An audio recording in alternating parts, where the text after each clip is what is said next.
as an act of solidarity with Filipino people bilang pakikisa sa ating Pangulo ng bansa. Ito naman po ang ginawa ng lungsod ng Maynila.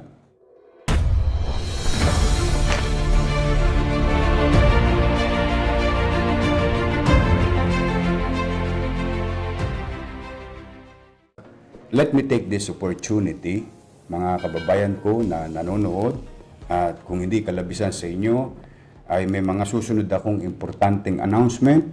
If you have time to share this to your family, loved ones, mga kamag-anak ninyo, mga kaibigan ninyo, please do now. Kanina, napakinggan po natin ang Pangulo ng Bansa. At katulad ng aming ipinangangako sa inyo, mga kababayan kong Manileño, na totoong may plano ang lungsod ng Maynila at ang ating plano ay inaayon natin, no, sa direksyon na kung saan gustong tahakin din ng national government through the leadership of President Rodrigo Roa Duterte, na ang kanyang inatasan naman na pangunahing ahensya na sama-sama nating lalabanan itong hamon sa atin ng COVID-19. And let me share you some of yung ilang mahalagang binitawang pulisiya ng ating Pangulo ng Bansa. Sinabi po kanina ni Pangulong Duterte, I have come to the conclusion that stricter measures are necessary. For this reason, pursuant to my powers as President under Constitution and RA 1133-2 or 11332, I am placing the entire mainland of Luzon until April 12, 2020. Yan po ay binanggit ng ating Pangulo. At ilan pa sa mga mahalaga na patungkol din sa tungkulin namin bilang alkalde at tungkulin ng punong barangay. Sinabi po rin ng Pangulong Duterte na hinihingi na ang tulong ng mga malalaking kumpanya na to pay the employees of their 13-month pay in advance, or at least half of it, as an act of solidarity with Filipino people.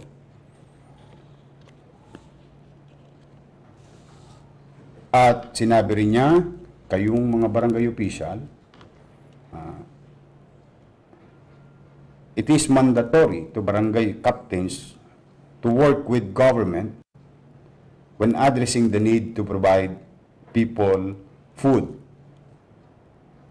The barangay captain should call a number of at least for rice and some food. At isa pa sa mga mahalaga sa ating sa katulad ko pong alkalde ng kanyang direktiba, the mayors can come up with measures to protect public interest, public health, public safety, and whatever is needed to make life more livable in your place. Sinabi rin bilang panghuli sa mga babanggitin ko patungkol sa direktiba sa aming mga alkalde, President Duterte stresses that mayors can already issue executive orders to effect policies to prevent coronavirus spread in the Philippines. At bilang pagtugon, pakikiayon ng pamahalang lungsod ng Maynila sa panawagan ng Pangulo ng Bansa na sama-sama tayo at tulong-tulong tayo, gobyerno, kapwa gobyerno, lokal, nasyonal, legislatura at hudikatura, at panawagan niya sa ating mamamayan. Sa kanyang unang panawagan, na kung saan hinihikayat niya ang mga major companies to pay in advance, 13-month pay, no, sa ating mga empleyado, as an act of solidarity with Filipino people, bilang pakikisa sa ating Pangulo ng Bansa. Ito naman po ang ginawa ng lungsod ng Maynila. Kanina ay hiningi ko sa Konseho ng Maynila to authorize the mayor for early release of the mid-year bonus to all regular employees in the city government of Manila.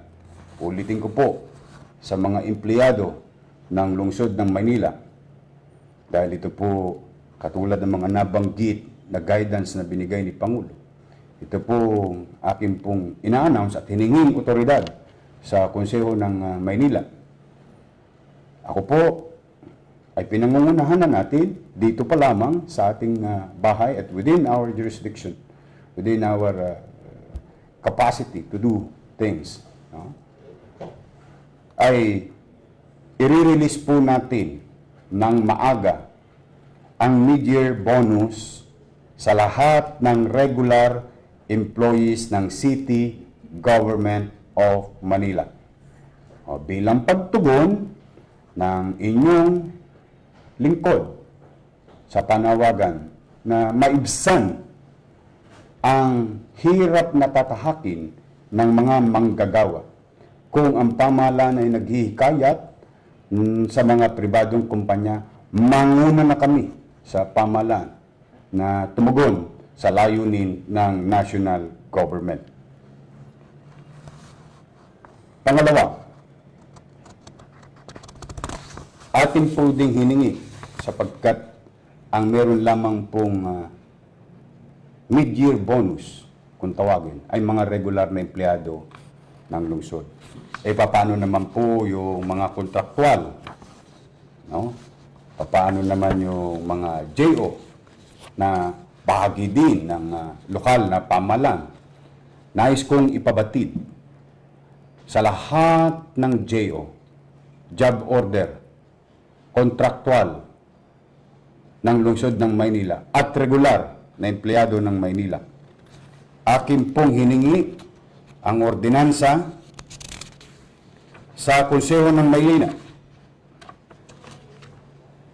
na bigyan an ordinance authorizing supplemental budget number 1 for fiscal year 2020 in the amount of 60 million pesos to be utilized as financial assistance for all employees, job orders, workers of the City of Manila.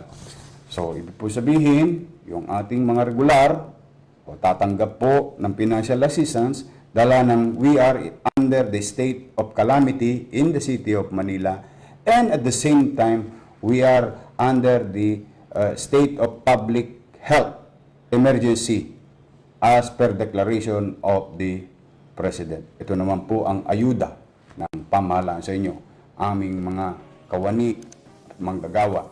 Mano pa yung aming mga frontliners na patuloy na nagtatrabaho 24 hours a day, no? Wala pong humpay. Ating mga health workers, mga frontliners, at yung mga nakikita ninyo na patuloy na naglilingkod para po sa ating mga kababayan.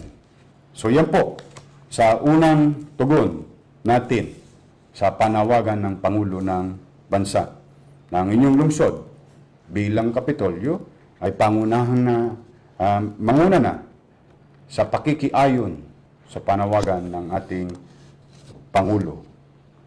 Ngayon mga kaibigan, may bago po tayong ordinansa. Dala na rin ng sinasabi ng Pangulo na gumawa ng mga pulisiya to prevent the spread of coronavirus. Meron po tayong bagong ordinansa sa lungsod ng Maynila. At nais ko ipaalam sa inyo na ipatutupad ito ng mahigpit para maiwasan natin ang mabilis na pagkalat ng coronavirus o COVID-19. Ito po ang titulo ng bagong ordinansa sa Maynila. An ordinance prohibiting any person from carelessly or intentionally spitting or expelling saliva, phlegm, mucus, or other substances from the mouth in public places and imposing appropriate penalties. Madalit salita po sa maintindihan ng pangkalahatan, bawal na pong dumura o suminga sa mga pampublikong lugar sa lungsod ng Maynila. Yan po ay pinakabagong ordinansang hiningi po natin kay Vice Mayor Hani Lacuna at kay Majority Floor Leader Joel Chua at members of the City Council. Yan po ay naaprobahan na at pinirmahan ko na rin po. Isa na rin po yung batas sa ating lungsod.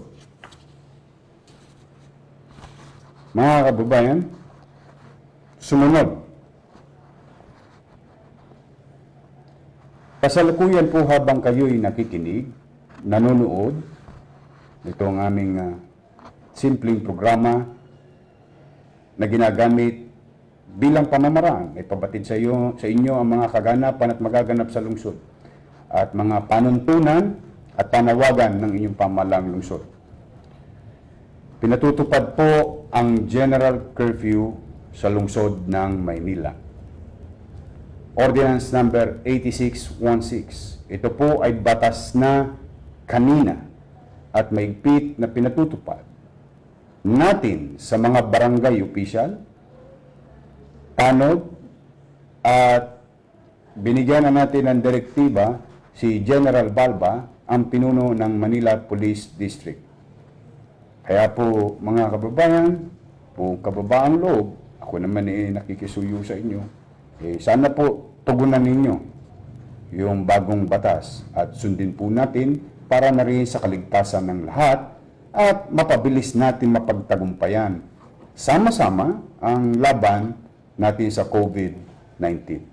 At katulad pa rin ng kompromiso ko sa inyo, umasa po kayo na itong curfew ordinance ay pansamantala lamang habang tinatahak natin ang landas ng katagumpayan na manalo laban sa COVID-19. The moment that the President of the country lifted the state of public health emergency, atin na rin pong i-repeal ang curfew ordinance. I hope you understand and I hope you will cooperate.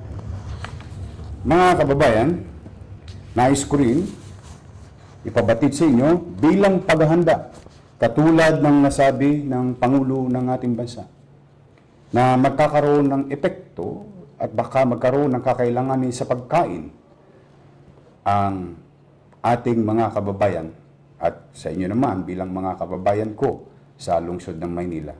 Ang inyong pamalang lungsod ay patuloy na nakikipagpulong sa mga iba't ibang council under the Manila City Government.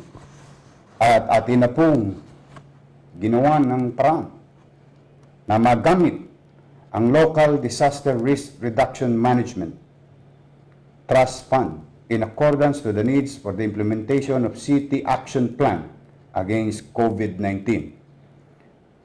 Pangalawa, the use of 30% of Quick Response Fund for the year 2020. Pangatlo, reprogramming of 70% o calendar year 2020 of the Local Disaster Risk Reduction Management Fund based on urgent needs of the city to support its preparedness in rehabilitation. Ibig sabihin, inihanda na natin ang mga prosesong, madalit salita, mga papeles. Ayan po ang matagal sa gobyerno. O bago tayo dumating sa rehabilitation. In effort in addressing COVID-19. Ito pong mga bagay nito, no, ay mga pamamaraan natin na kung saan to cushion the socio-economic impact sa ating mga bawat pamilyang Manileño. At bilang panghuli, kanina lamang, alas 7 ng gabi, no, pinatawag ko rin po ang school board at sa pamumuno ng ating mga pampublikong elementary at high school sa lungsod ng Maynila sa tulong ni Dr. Lim ng Division of City School at members of the board. Nagpapulong po ako ng school board at miniting ko po sila at humanap ako ng pondo na nakalaan sa isang bagay na hindi pa naman immediate at pwede nating gamitin for immediate action in mitigating the effects to our citizen in the city of Manila, itong COVID-19. Particularly, and I've been repeating it, because this thing will happen, no? The socio-economic effect or impact sa atin. So bago pa dumating ang mga yan, ang inyong pamahalang lungsod ay patuloy na gumagawa na ng maagap na mga proseso para na sa ganoon, we can live and hindi man sasapat ang aming mga tugon sa pangangailangan ninyo. At the very least, kaagapay ninyo ang pamahalang lungsod ng Maynila. Sasabayan namin kayo sa hirap na dadanasin natin lahat. The gravity of the situation that we carry, no? The weight of the situation. Kami naman yung maibsan namin yung bigat na tatahakin natin o dadalhin ninyo, mga kababayan.